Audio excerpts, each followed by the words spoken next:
वृंदावन में संघ की 7 दिवसीय बैठक हो रही है। बैठक की अध्यक्षता करेंगे संघ प्रमुख मोहन भागवत। आपको बता दें, सह सर कार्यवाहकों सहित लगभग 50 शीर्ष पदाधिकारी शामिल होंगे बैठक में। 10 जनवरी तक वृंदावन में रहेंगे मोहन भागवत। वृंदावन राष्ट्रीय स्वयंसेवक संघ की अखिल भारतीय कार्यकारिणी की 7 दिवसीय बैठक आज से होगी। यानी आरएसएस की अखिल भारतीय कार्यकारिणी की 7 दिवसीय बैठक आज से वृंदावन में आयोजित हो रही है। वृंदावन स्थित केशव धाम में यह बैठक प्रारंभ होगी। बैठक की अध्यक्षता संघ प्रमुख डॉक्टर मोहन भागवत करेंगे। इस महत्वपूर्ण बैठक में संघ के सह सर कार्यवाहकों सहित लगभग 50 शीर्ष पदाधिकारी भाग लेंगे। संघ सूत्रों के अनुसार बैठक में संघ के विभिन्न प्रकल्पों की समीक्षा, प्रगति रिपोर्ट पर विचार विमर्श और आगामी योजनाओं को लेकर मंथन भी किया जाएगा। बैठक में संघ के आनुषंगिक संगठनों के पदाधिकारी भी उपस्थित रहेंगे। संघ प्रमुख डॉक्टर मोहन भागवत 10 जनवरी तक यहां उपस्थित रहेंगे। बता दें कि बैठक में भाग लेने या संघ प्रमुख से मुलाकात के लिए केंद्रीय गृह मंत्री अमित शाह और उत्तर प्रदेश के मुख्यमंत्री योगी आदित्यनाथ के भी वृंदावन आने की संभावना जताई जा रही है। आपको बता दें, वृंदावन में संघ की बैठक होनी है।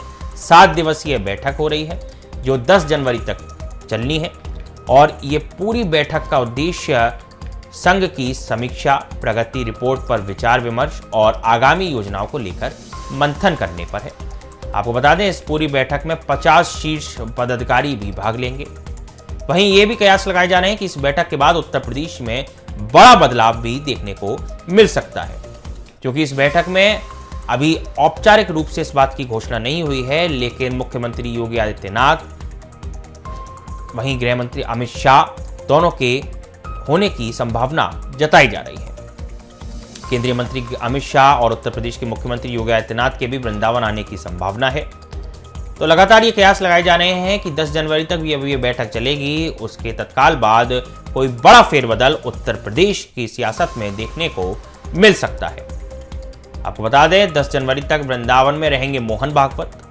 आरएसएस की अखिल भारतीय कार्यकारिणी की 7 दिवसीय बैठक आज से वृंदावन स्थित केशव धाम में प्रारंभ होगी। आप तस्वीरों में देख सकते हैं, डॉक्टर मोहन भागवत वृंदावन पहुंच गए हैं, क्योंकि 7 दिवसीय बैठक होनी है, संघ की बड़ी बैठक होनी है और मोहन भागवत इस बैठक की अध्यक्षता करेंगे। इस महत्वपूर्ण बैठक में संघ के सह सर कार्यवाहकों सहित लगभग 50 शीर्ष पदाधिकारी भाग लेंगे।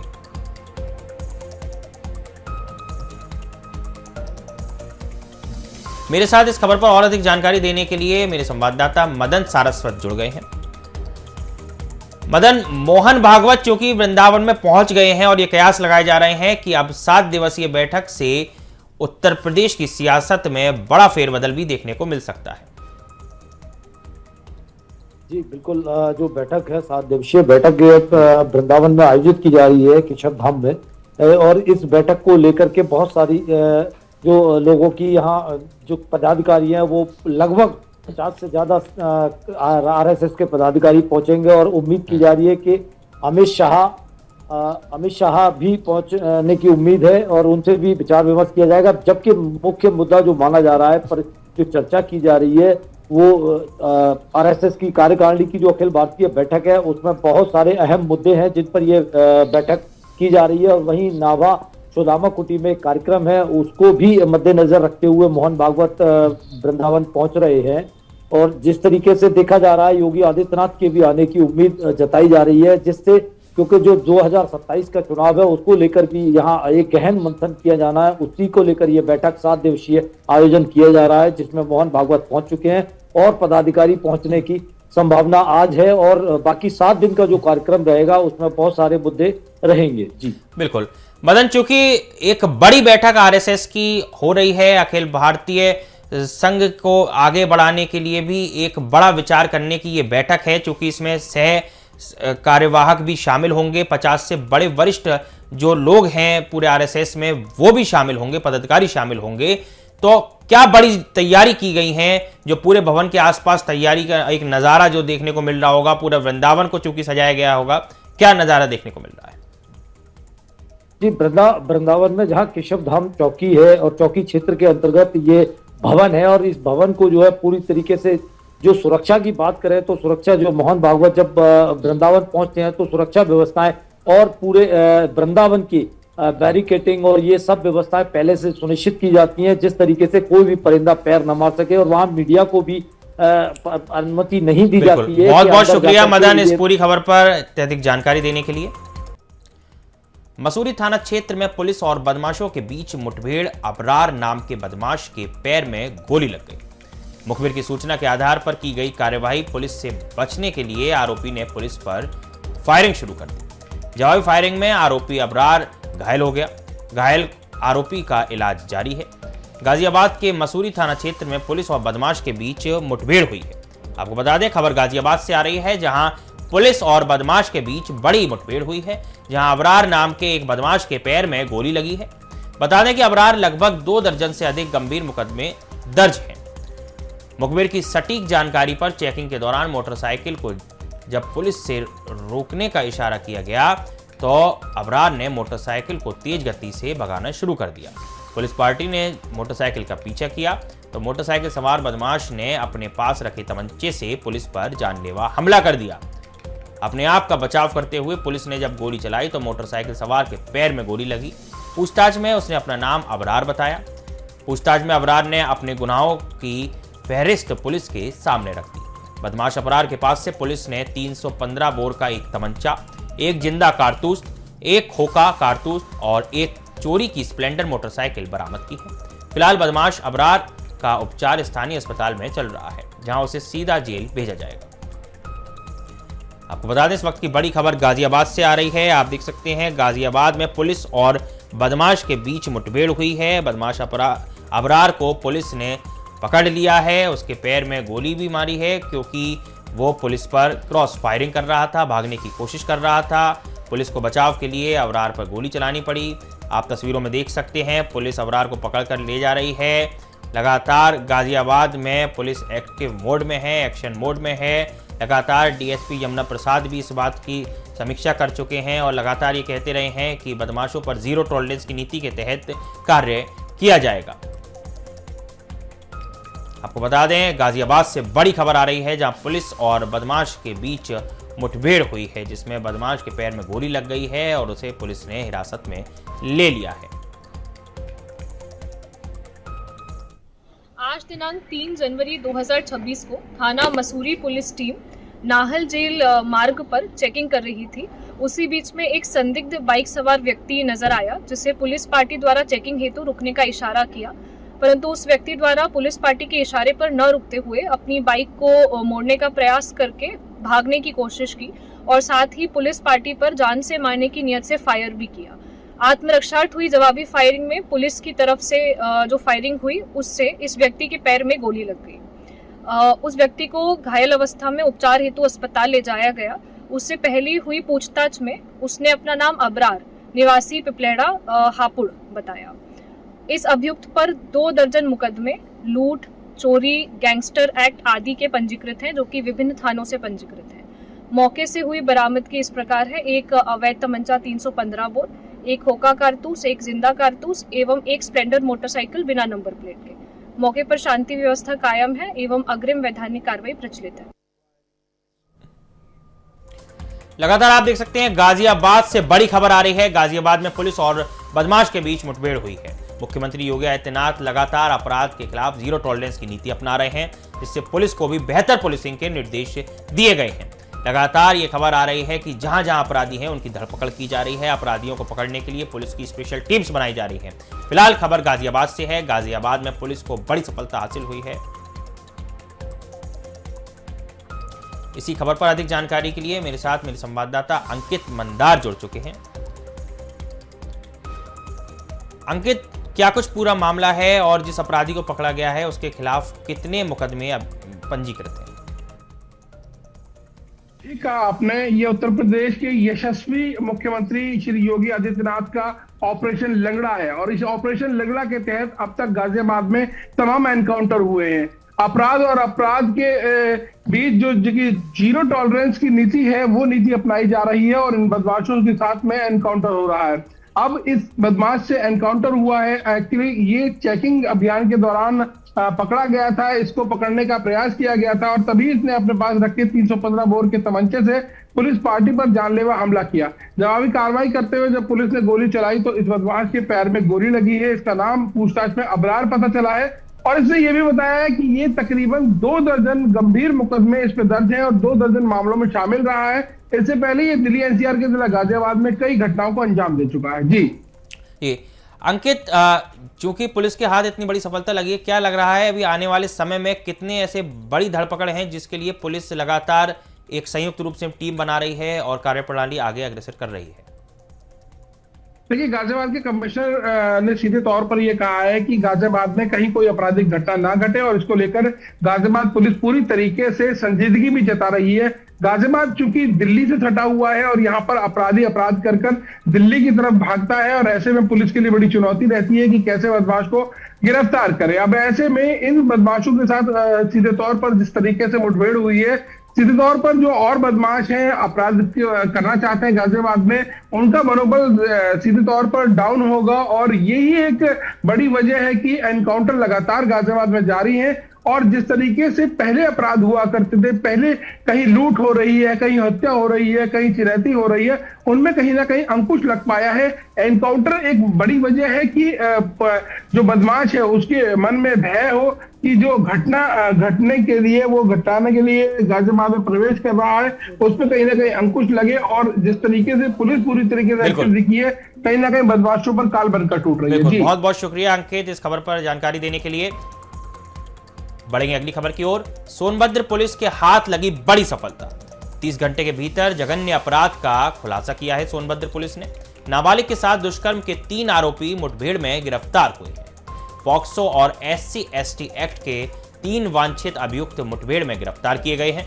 पुलिस के साथ मुठभेड़ के दौरान एक अभियुक्त के पैर में गोली लगी। घायल अभियुक्त को इलाज के लिए अस्पताल में भर्ती कराया गया। पुलिस पर फायरिंग कर भागने की कोशिश कर रहा था अभियुक्त के कब्जे से तमंचा, कारतूस और नकदी बरामद हुई है। बीते 30 दिसंबर को आरोपियों ने वारदात को अंजाम दिया था। ओबरा थाना क्षेत्र के बिल्ली मारकुंडी खदान क्षेत्र में मुठभेड़ हुई है। आपको बता दें, खबर सोनभद्र से है। सोनभद्र पुलिस को बड़ी सफलता हासिल हुई है। सोनभद्र पुलिस ने, चूंकि ऑपरेशन लकड़ा पूरे उत्तर प्रदेश में जारी है और इसी के तहत लगातार पुलिस अपराधियों की धरपकड़ कर रही है। सोनभद्र पुलिस के हाथ बड़ी सफलता लगी है। 30 घंटे के भीतर जघन्य अपराध का खुलासा किया गया है। नाबालिग के साथ दुष्कर्म के 3 आरोपियों को गिरफ्तार किया गया है। पॉक्सो और SC/ST एक्ट के 3 वांछित अभियुक्त मुठभेड़ में गिरफ्तार किए गए हैं। पुलिस के साथ मुठभेड़ के दौरान एक अभियुक्त के पैर में गोली लगी है। आपको बता दें, आज की खबर पर यह एक्सक्लूसिव खबर आ रही है सोनभद्र से, जहां सोनभद्र पुलिस को बहुत बड़ी सफलता हासिल हुई है। मुख्यमंत्री योगी आदित्यनाथ लगातार पुलिस को निर्देश दे रहे हैं कि उत्तर प्रदेश में जीरो टॉलरेंस की नीति के तहत अपराधियों की धरपकड़ की जाए और ऑपरेशन लंगड़ा लगातार जारी रखा जाए। आप देख सकते हैं, सोनभद्र पुलिस को बड़ी सफलता हासिल हुई है। सोनभद्र पुलिस के हाथ तीनों अभियुक्त लगे हैं। 30 घंटे के भीतर जघन्य अपराध का खुलासा किया गया है। नाबालिग के साथ दुष्कर्म के 3 आरोपी मुठभेड़ में गिरफ्तार हुए हैं। पॉक्सो और SC/ST एक्ट के 3 वांछित अभियुक्त मुठभेड़ में गिरफ्तार किए गए हैं। पुलिस के साथ मुठभेड़ के दौरान एक अभियुक्त के पैर में गोली भी लगी। घायल अभियुक्त को इलाज के लिए अस्पताल में भर्ती कराया गया। पुलिस पर फायरिंग कर भागने की कोशिश कर रहे थे अभियुक्त के कब्जे से तमंचा, कारतूस और नकदी बरामद हुई है। बीते 30 दिसंबर को आरोपियों ने वारदात को अंजाम दिया था और आज पुलिस ने आरोपियों को पकड़ लिया है।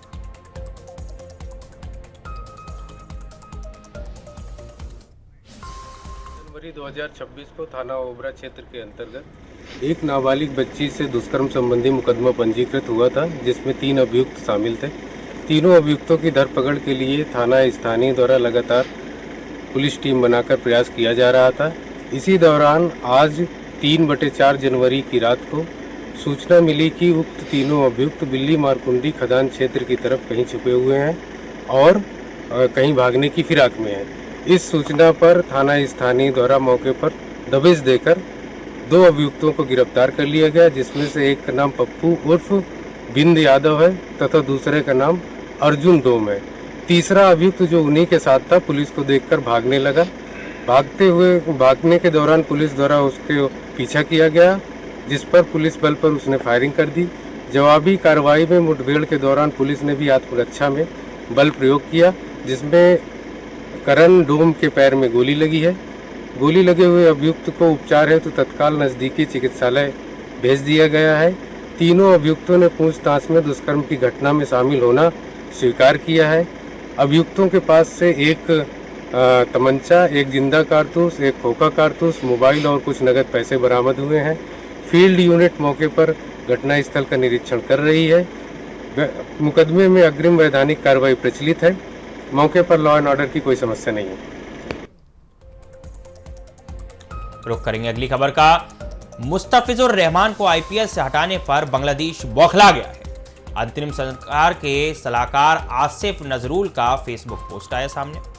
मामले में आईसीसी से दखल की अपील की गई। रहमान को ड्रॉप किया तो T20 वर्ल्ड कप के लिए भारत नहीं जाएगा Bangladesh. World cup match Sri Lanka में शिफ्ट कराने की भी मांग की गई। आईपीएल का प्रसारण बांग्लादेश में नहीं होगा, ये नजरुल का कहना है। आईपीएल से बांग्लादेशी क्रिकेटर मुस्तफिजुर रहमान को हटाने से बांग्लादेश बौखलाया हुआ है। वहां की अंतरिम सरकार के सलाहकार आसिफ नजरुल ने फेसबुक पोस्ट के जरिए कहा कि बांग्लादेश बोर्ड को निर्देश दिए गए हैं कि इस मामले में आईसीसी से दखल की अपील करें। इसके अलावा नजरुल ने यह भी कहा कि अगर कॉन्ट्रैक्ट के बाद बांग्लादेशी खिलाड़ी को ड्रॉप किया गया तो आने वाले वर्ल्ड कप में बांग्लादेश की टीम भारत नहीं जाएगी और हमारे मैच भारत की बजाय श्रीलंका में खेले जाएं। नजरुल ने कहा कि आईपीएल का प्रसारण बांग्लादेश में नहीं होगा। आपको बता दें, लगातार बांग्लादेशी क्रिकेटर को केकेआर में चयन करने के बाद से ही भारत में इसका कड़ा विरोध हो रहा था। शाहरुख खान की टीम, शाहरुख खान को देशद्रोही कह के संबोधित किया जा रहा था।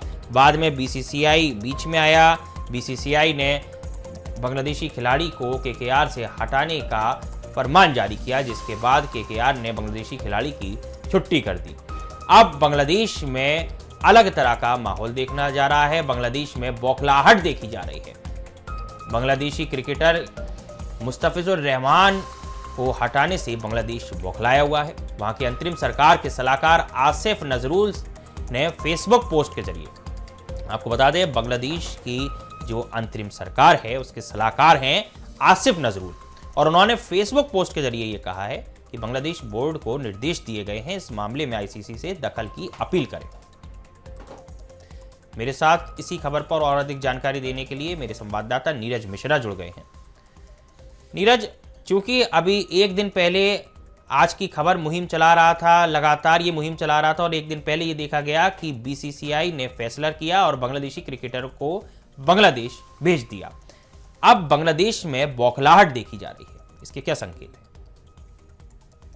बिल्कुल, देखिए, जिस तरह से पिछले कई दिनों से रहमान को हटाने के लिए पूरे भारत में आंदोलन चल रहा था, तो उसी जनभावना को ध्यान में रखते हुए बीसीसीआई ने ये फैसला लिया और आईपीएल की टीम से उसको बाहर किया। जो केकेआर की टीम में वो शामिल हुआ था, 9.2 करोड़ में उसकी बोली लगी थी। और इसके साथ ही देखिए, शाहरुख खान का भी विरोध होने लगा था और उन्हें भी गद्दार और तमाम तरह से अलंकृत किया जाने लगा।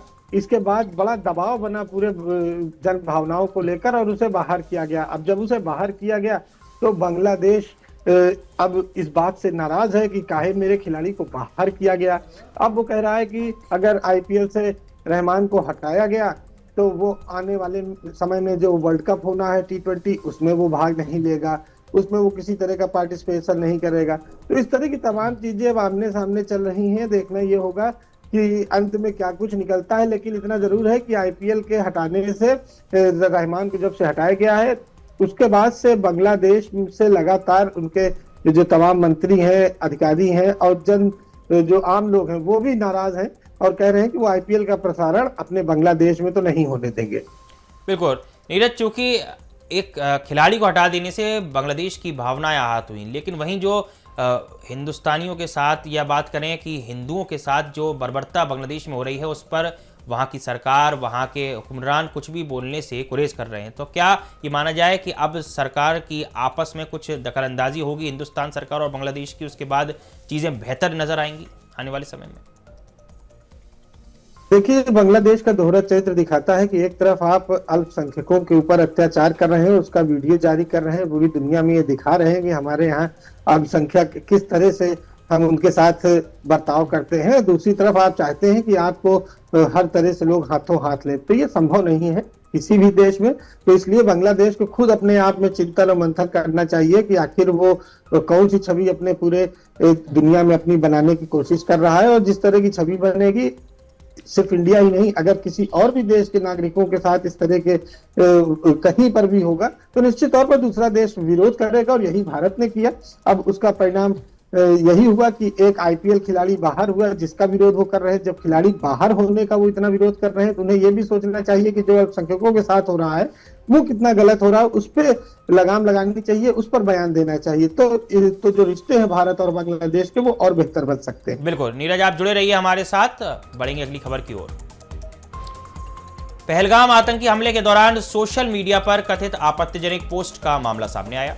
मामले को लेकर बयान दर्ज कराने पहुंची नेहा सिंह राठौर को पुलिस ने लौटा दिया है। बयान दर्ज कराने हजरतगंज थाने पहुंची थी नेहा सिंह राठौर। देर रात होने की वजह से बयान दर्ज नहीं हो पाया। आज दिन में दोबारा बयान दर्ज कर सकती है पुलिस। पहलगाम आतंकी हमले के दौरान सोशल मीडिया पर कथित आपत्तिजनक पोस्ट करने के आरोप में घिरी लोक गायिका और कवित्री नेहा सिंह राठौर बीती देर रात हजरतगंज कोतवाली पहुंची। नेहा अपने पति के साथ बयान दर्ज कराने थाने आई थी, लेकिन देर रात होने के कारण पुलिस ने औपचारिक पूछताछ पूरी नहीं की और उन्हें छोड़ दिया।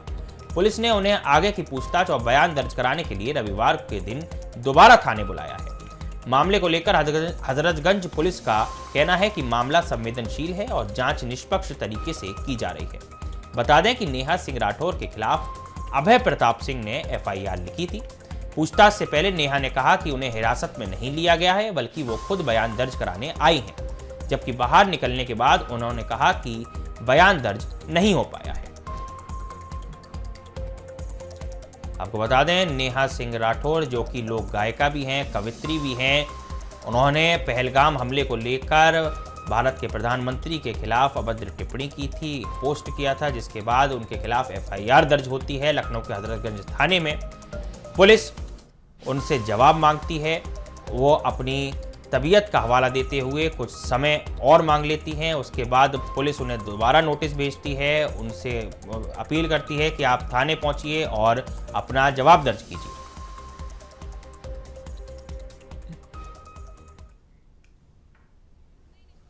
मैं जांच में सहयोग हेतु यहाँ पर आई हुई, मुझे अरेस्ट नहीं किया गया है।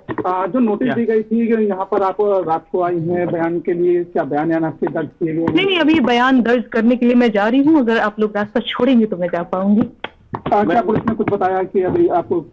नहीं, पुलिस की तरफ से पहला जो नोटिस है मुझे आज से 14-15 दिन पहले आया हुआ था, तब मेरा अब मैं चलूं। तो उस नोटिस पर भी आप बयान देने के लिए आई हैं? हाँ, ये मैं चल रही हूँ, मुझे है ना, मैं चल सकती हूँ। ठीक है, आप लोग थोड़ा सा साइड होंगे? आप पहुंची काफी समय? नहीं, सूर्यास्त हो चुका है तो फिर मेरा बयान नहीं दर्ज किया गया है। क्या आपको पुलिस ने बताया काफी देर तक थाने पे बैठाया भी गया? पुलिस की तरफ से ये कहा गया है कि जब भी सूर्योदय होगा दिन के समय में किसी महिला का बयान दर्ज किया जाता है, तो मैं देखती हूँ, फिर मैं आऊंगी अपना बयान दर्ज कराने के लिए। किस पूरे मामले में आपके ऊपर ये पूरी कार्रवाई की गई है? पहलगाम में जो आतंकवादी हमला हुआ था, हाँ, तो उसी सिलसिले में ये एफआईआर दर्ज हुआ था। तो अब तक इसमें यहाँ पर थाने पे बुलाकर के सिग्नेचर जो कराई? हाँ, मुझे एक पहला नोटिस दिया गया था आज से 14-15 दिन पहले, तब मेरा स्वास्थ्य सही नहीं था, तो मैंने बताया था कि लेटर के माध्यम से कि मेरा स्वास्थ्य सही नहीं है, बाकी आप मुझसे फोन पे, वीडियो कॉल पे संपर्क कर सकते हैं। तो फिर दूसरा नोटिस भी आया हुआ था और उसमें ये लिखा गया था कि 3 दिन के अंदर आपको विवेचना अधिकारी के समक्ष प्रस्तुत होना है। तो आज मैंने नोटिस देखा और मैं आज आ गई। जांच क्या लगता है सही दिशा में जा रही है पूरी तरीके से? अब देखते हैं, अभी तो कोई दिशा ही नहीं हुई है, बनी है। अभी तो आज मैं आई हूँ।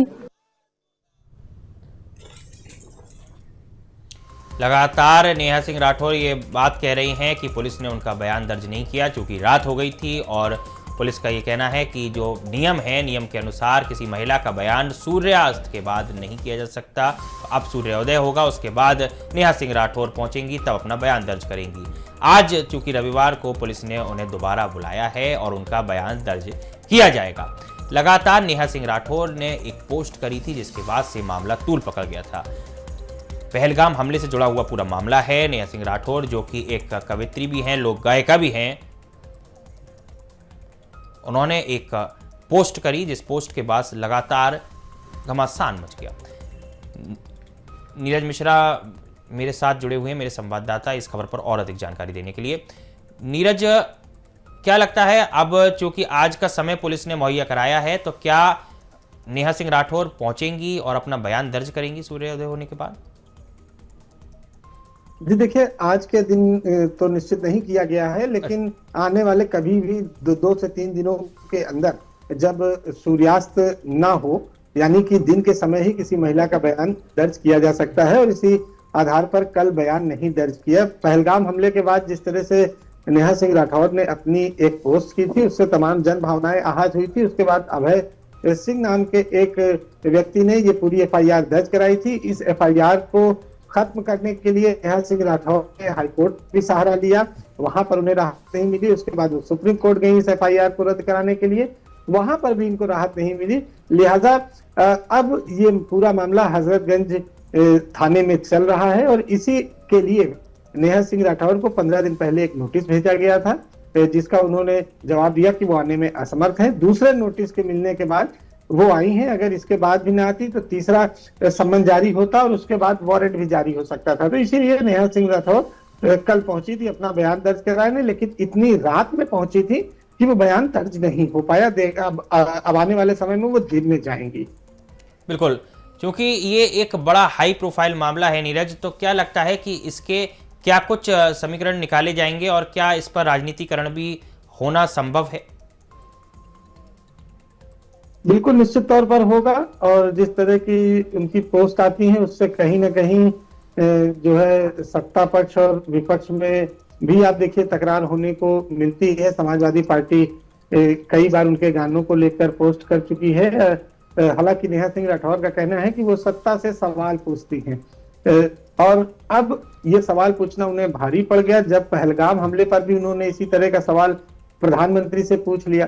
तो तमाम जो जन भावनाएं थी, जो लोग थे, उनकी भावनाएं इस मामले पर आहत हुई थी कि पहलगाम में आतंकी हमले के लिए जिस तरह से उन्होंने सवाल उठाए थे, वो लोगों को जो है नाराज कर गया और इसीलिए उनके खिलाफ FIR दर्ज की गई है। फिलहाल अब आज या कल के दिन वो जरूर हजरतगंज थाने अपना बयान दर्ज कराने पहुंचेंगे। बिल्कुल, बहुत बहुत शुक्रिया नीरज इस पूरी खबर पर जानकारी देने के लिए। बढ़ेंगे अगली खबर की ओर। वृंदावन में संघ की 7 दिवसीय बैठक हो रही है। बैठक की अध्यक्षता संघ प्रमुख मोहन भागवत करेंगे। सह सरकार्यवाहकों सहित लगभग 50 शीर्ष पदाधिकारी इसमें शामिल होंगे। 10 जनवरी तक वृंदावन में रहेंगे मोहन भागवत। वृंदावन राष्ट्रीय स्वयंसेवक संघ की अखिल भारतीय कार्यकारिणी की 7 दिवसीय बैठक आज से वृंदावन स्थित केशव धाम में प्रारंभ होगी। बैठक की अध्यक्षता संघ प्रमुख डॉक्टर मोहन भागवत करेंगे। इस महत्वपूर्ण बैठक में संघ के सह सरकार्यवाहकों सहित लगभग 50 शीर्ष पदाधिकारी भाग लेंगे। संघ सूत्रों के अनुसार बैठक में संघ के विभिन्न प्रकल्पों की समीक्षा, प्रगति रिपोर्ट पर विचार विमर्श और आगामी योजनाओं को लेकर मंथन किया जाएगा। बैठक में संघ के अनुषंगिक संगठनों के पदाधिकारी भी उपस्थित रहेंगे। संघ प्रमुख डॉक्टर मोहन भागवत 10 जनवरी तक यहां उपस्थित रहेंगे। बता दें कि बैठक में भाग लेने या संघ प्रमुख से मुलाकात के लिए केंद्रीय गृह मंत्री अमित शाह और उत्तर प्रदेश के मुख्यमंत्री योगी आदित्यनाथ के भी वृंदावन आने की संभावना जताई जा रही है।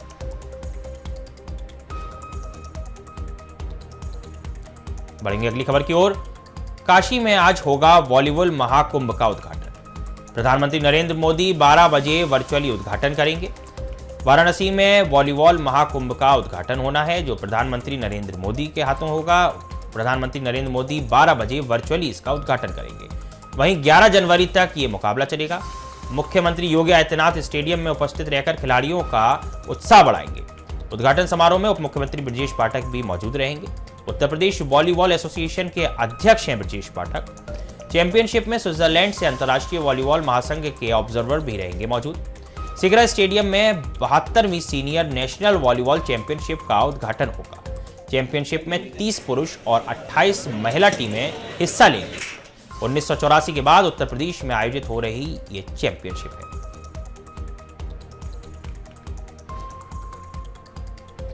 बढ़ेंगे अगली खबर की ओर। गोंडा जिले में राष्ट्र कथा के दूसरे दिन सदगुरु रितेश्वर जी महाराज द्वारा पूजा अर्चना करने के बाद बच्चों को राष्ट्र के नाम संदेश देते हुए ब्रजभूषण शरण सिंह के दबदबे का जिक्र किया गया, जहां दबदबा सुनते ही पूर्व सांसद ब्रजभूषण शरण सिंह मंच से फूट फूट कर रोने लगे। ब्रजभूषण शरण सिंह के इस तरह रोने का वीडियो काफी सुर्खियां बटोर रहा है। माना ऐसा जा रहा है कि ब्रजभूषण शरण सिंह अपने पुराने संघर्षों को याद कर कर रो रहे हैं। इसके अलावा कथा के दौरान सदगुरु रितेश्वर जी महाराज ने मंच से संबोधित करते हुए कहा कि यह कथा केवल और केवल राष्ट्र को एक दिशा देने और खंडित हो रहे राष्ट्र को जोड़ने के लिए हो रही है। इसलिए उन पक्षों को उजागर किया जाएगा जिन पक्षों में राष्ट्र मजबूत हो, राष्ट्र की एकता और अखंडता अक्षुण्ण रहे। रामायण के साथ साथ अगर कंबन रामायण किसी ने पढ़ा हो तो राष्ट्र के विषय में भगवान राम की भरत केवल गौ सेवा जिनके दिमागों में हो उनको मैं ये बता देना चाहता हूं कि वो रघुवंश